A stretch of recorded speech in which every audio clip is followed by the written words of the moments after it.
Mr. Chair. So go ahead. Opo, malinaw dun sa na inventaryo pa lang nila yung itinaas nila ayon dun sa pag-uusap po. Ibig sabihin, overprice yung 2 hanggang 3 linggo na ibinenta sa aming fuel.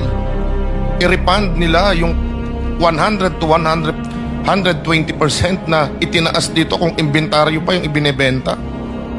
Up with the permission ni Senator Lawrence, since we're on this topic. Sa DSWD po ulit. Thank you po, Mr. Chair. Makakatanggap pa po ba ulit kami ng yung mga hindi po nakakuha?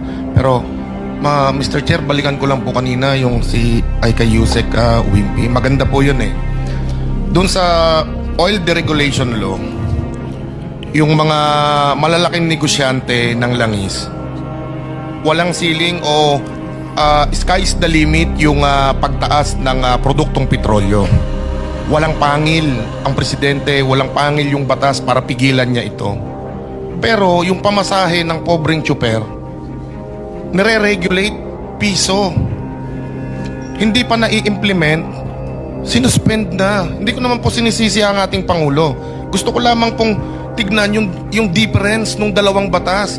Pinapasok, libre ka. Walang ceiling.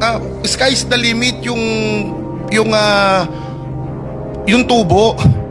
Kami, namamasada kami sa halagang piso, 2 piso na increase, hindi para yumaman, para makasurvive kami sa crisis na to, Mr. Chair.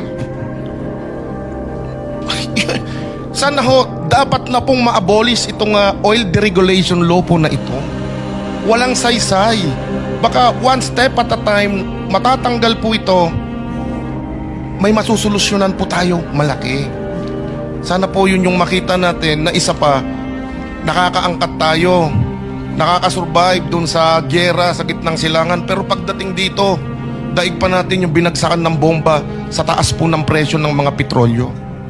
Maraming salamat po.